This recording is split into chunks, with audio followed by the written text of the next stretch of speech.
Hi everyone, it's Nigel Giam here, the lead GP training program director of the St Mary's scheme and course director for Mental Med Education and Mentor SCA. I'm really happy to have Saqib join us here Hi, today to Nigel. share his success story. We've had a lot of fun preparing for this exam, haven't we, Saqib? We've had our ups and downs and some comedic but yet very momentous. Momentous and humorous moments, which we will share with the audience Yes. shortly. But before we do that, Saqib, why don't you just introduce yourself to the audience? So Hi. a little bit about you. So I'm a Chelmsford VTS trainee. I'm an ST3 at present, reaching the end of my training. And prior to this, I was an ITU registrar. COVID kind of helped me push me away from intensive Yeah, care yeah. and just kind of general life changes with kids and stuff. And I decided that, I need to move into general practice. By far the best decision I've made in my life. I actually have a life now, which I didn't have before. Oh, I'm so glad to hear this. And on top of it, kind of moving forward, finding my feet and kind of feeling as I'm really enjoying it now, Yeah, especially after having passed the exam as well. yeah. That adds to the enjoyment part of it, I suppose. Yeah, good. Oh, I'm really glad to hear this because there's Yeah. always hope. There's always light at the end of the tunnel. Oh, And it's really absolutely. interesting that you've mentioned the COVID aspect because actually it just seems so long ago. And obviously the exam exists really now because of COVID and the Yeah. pandemic. So it's a Yeah. very strange place to be if you were caught up, during that transition Yeah. period. And especially actually if you were in secondary care to now move into essentially what is basically a narrative-based exam. Very And I know much. that when we started together, one of the things that we were really trying to work on is not just to chase down that diagnosis, not chase down that Yeah. symptom. And now I think it might be good for maybe the audience to hear about some of the game changes that you learned on the masterclass, the really fantastic one-to-one sessions that we had, which were very enjoyable about Yeah. how do we dewire this diagnostic threat, especially if you're in a really practical Yeah. speciality such as core medicine, core surgery, core ITU. Yeah. How do we maximize these marks in data gathering? What's the game changers here? So it's really interesting that you'd mentioned that, Nigel. I think the whole game surrounding how one approaches the station very initially, it's very important as well. Like you mentioned very eloquently, that the fact that when one is coming from a very heavy medical setting, it will have lots of IMGs like myself. So I'm an IMG like myself, who will have been different in different specialties back home or even in England and have moved into general practice. And in order to understand that primary care is quite different from how you approach the patient in comparison to secondary care. I think when you taught initially, I didn't pick it up that Yeah, quickly. yeah, And in some of our one-to-one sessions, initially, I was given some tough love, which I yeah, felt was required to kind of, put me on the straight and narrow, be like, no, you're not going to pass like this. And that's when I reflected back on, okay, and I went back and I saw your videos again, and I realized that LICEF is something which is something, ICE is something we do, but in yours, in the one that you taught me about LICEF, I felt that it was more natural, yeah, is a word, rather than it being some of the set questions that one yeah, asks. And it doesn't have to be that we have to do it, in a very systematic yet yeah, robotic way. exactly. And just kind of push it in there early and then kind of scrape the top part of the patient and see what he wants. Yeah, And then I think, like you mentioned to me previously as well, having a very clear battle plan, those 3 minutes initially, just reading that and kind of forming in your head. I actually spoke to myself while doing it as to what question would I ask this yeah, patient. Um, the one thing I just would like to mention, which I realize, you can actually scroll down when mm, those 3 minutes are there. Sometimes people forget that there is yeah, stuff at the bottom, exactly. but I made sure I remembered that. And Yeah, but in the heat of the moment, one tends to forget. Oh, I have to go all the way down, that's right. and I did that. And I think like I said, like you mentioned to me as well, like don't be robotic, be Mm, yourself as much as you can, like we are in our GP settings essentially. yeah, And something another colleague of mine mentioned to me, and it always stuck in my head. Don't be a symptom chaser, be a story chaser. good. Yeah, and that's definitely the ethos we teach on the Yeah, masterclass and the mantras that we instill is always a story before a symptom, a patient before a diagnosis. And I guess yeah, just for our audience, the reason we're teaching it now is LICEF, because this may be a very new term to you. Well, it's a term I've invented basically, is the L stands for the impact, the narrative is having on the patient's life, the S is the feeling and the emotions that go with it. Because Yeah. actually, unless we acknowledge that situational perspective and that impact, be it mental health, be it physical health, we're not going to get close to the patient. We're not really going to acknowledge what they're doing. No. This other aspect that you talked about are actually looking at all the notes. Yes, in the heat of the moment, you can have 2 or 3 pages of notes Yeah. on the And day. there were in my Yeah, exam, there were some yeah. sessions And you've which got to be able in those 3 minutes to have a battle plan, be thinking not just, okay, I've got all this information, but actually, why have I been given this information? What has happened to the patient before I start consulting with them, and how am I yeah, going to use this information in context? precisely. So Yeah. if you're just looking at it thinking, well, I'm just going to read this information out, de facto, Mm. it's of no use whatsoever because it Yeah. just then becomes formulaic and robotic Mm. again, You as you say. mentioned to me as well that anything that's given in the sheet or whatever the patient says, there's a reason behind Yeah. it. Always curiosity. Don't park a queue, Never. like you said. Never park a queue. Pick Yeah. up the queue, chase the queue if you have to. But because if you park it, you might not come back to it. Exactly. And the cue is what the simulator is always trying to do to pull you back into Yeah, their narrative. So if we move, I suppose, over to clinical management now, yeah. what would be your game changers here? Well, again, it stems from the fact that AEE, acknowledging and then empathizing and then thinking about, okay, moving forward like this guy, it's a bit like it is two halves of clinical management. Yeah. When you look at it from a patient's perspective, you can explain to the patient what you can do and involve the patient into what they can do as well Hmm. sometimes. And then I felt that, if you've been given like bloods or ultrasounds or an X-ray or something, again, I would in clinical management initially reading it out. I know it's part of data gathering, but using that rather than it being repetitive. Exactly. Exactly. Um, and then saying what if you're like there was a junction at one, I was a bit unsure of what my diagnosis was going to be. So I turned it into a differential diagnosis. Yeah. I said it could be this and could be this, but the way we will find out is that we will do this investigation. Yeah. And then what I will do is that I will come back to you. Well, I'll book you with me again in a week's time when I have the Mm, results and we can discuss it then. mm. And I think that kind of helped ease my nerves. And I could see that the actor was also like, oh yeah, okay, that's fine. Yeah. Because actually, Yeah. a lot of what this tests is the management of uncertainty. Yeah. There isn't often a clear diagnosis, but what we want to see is to ensure that whatever you do in terms of investigations or examinations is reactive to what you've heard. Yeah. So we don't necessarily want to see candidates who, I suppose, manage their anxiety by over investigating or Yeah. over Yeah. Yeah.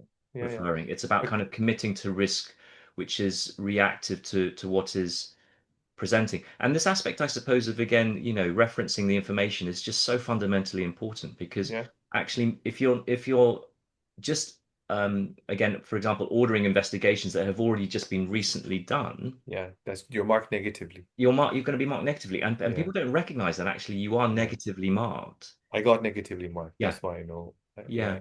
Yeah. I But could see. but that's okay because actually you can still bomb a station. I mean, you Yeah. scored a really good score, 94. This was Yeah. your first That's my first sitting. attempt. Yeah. And we did talk about score prediction, and I really knew that you had the potential to definitely get up Yeah. into the 90s. But as you say, it was with quite a lot of tough love. But you can Yes. still bomb a station and still score Absolutely. really, really high. Absolutely. It's funny you mentioned that. I had a station which was a gynecological case, and I absolutely bombed it. Yeah. And that was my first station after my break. Mm, But the point was that, and you had mentioned this to me as well, and I had thought about it myself. I'm like, this is just a station. yeah. This is just a case. Yeah. So it's okay if I got it wrong. Mm, I've done six before this, which went well, and there's going to be five after this, which I have to make sure they yeah. go well. So just I know it's difficult to say, but it comes from practice. Mm, And I think once one does a fair amount of practice and you feel that, oh, I didn't do the station well, it's okay. You take the learning points from that and you move forward. yeah. But at the same time, during the exam, when one is in a fight or flight response, don't let it overwhelm you. Yeah. When the case closes, just take a deep breath, drink some water, read the next case. It Yeah. just might be something you're really good at. Exactly. So you've got to kind of housekeep that aspect because I suppose when it comes now to relating to others, I Yeah, mean, the SCA does test you in terms of that kind of emotional lability, not just yeah, because of the pressure exam, but you're going to come across some quite sometimes challenging patients, patients who know what absolutely. they want, not what they need. Precisely. When you came across those patients, what was your game plan? Because a lot of people don't necessarily understand the difference between being patient-centered, which is actually not always doing what the patient wants, and being Yes. patient-driven, which is always Yeah. doing what the patient wants Yeah. you to do. So it's at that junction, I think one needs to be, I feel that sometimes relating to others starts from the very beginning as well. Absolutely. It's not maybe at third junction. It is as No. soon as the patient comes on the screen, Yeah.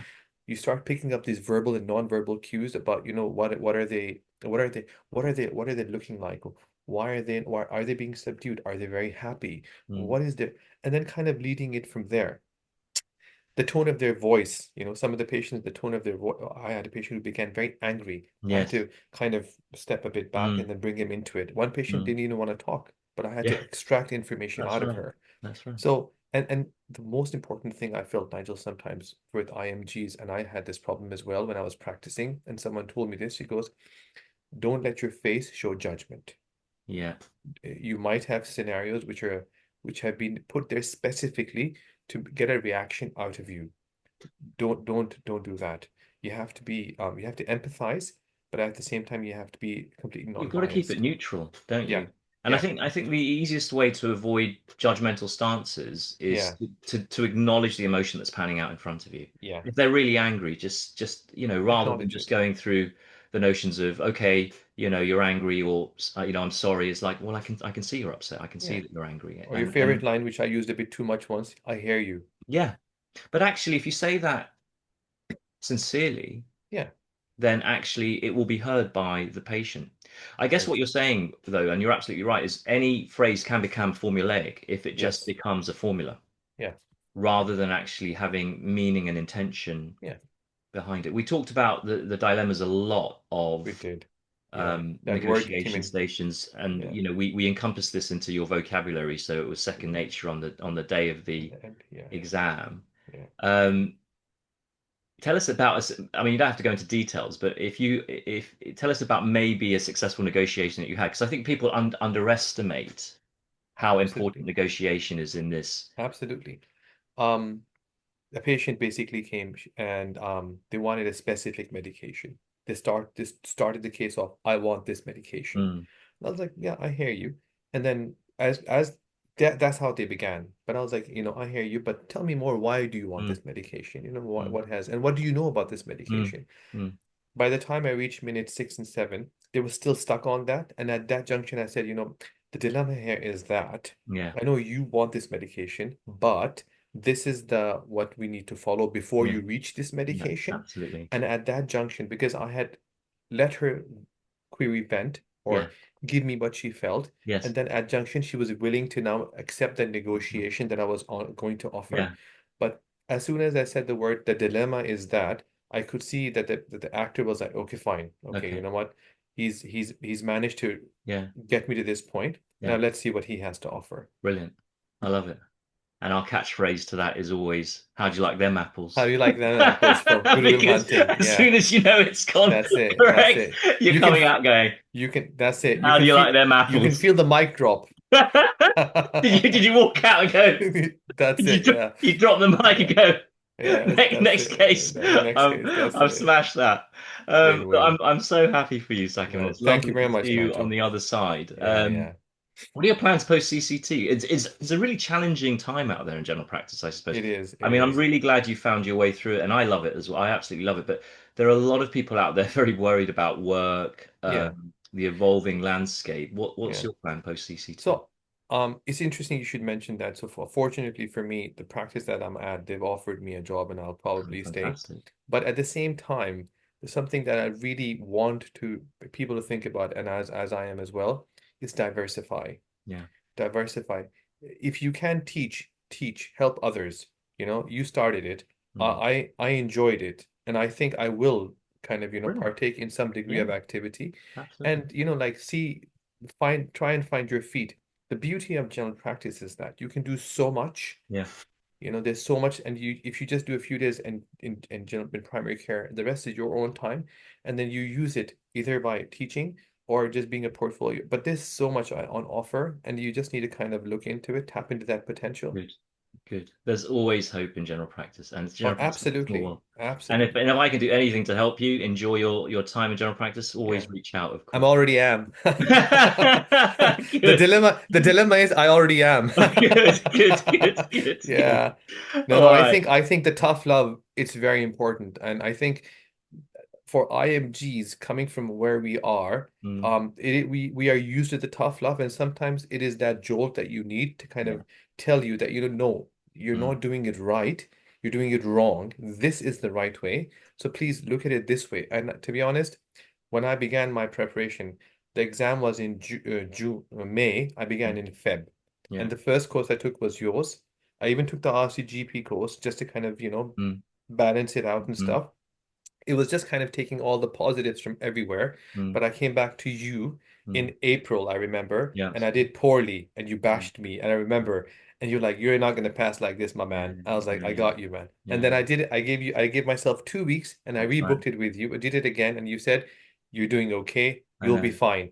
And that was the thing. I was like, "No, now I know that I'll be fine." Yeah, yeah. I mean, it was a fundamental shift in mindset, and I remember that session so well. Yeah, I was like, something is finally, it's just it's clicked. It clicked. has clicked, and Yeah, now it's clicked. It won't go, and that's when I knew myself and told you as well. yeah, This is where we're going to be at. We don't have to yeah. worry about this anymore, And I which is appreciate fantastic. that. No, I appreciate your your No, your no. time and Thank you, effort in Nigel. this. Saqib, listen, I wish you the very best of luck with Thank it you very moving much. forwards. Please keep in touch, and thank you so I much. absolutely will. All All the right, best, Nigel. Thank you very you much. too. Take care. Okay, bye Bye-bye. now. Bye. Bye. Bye.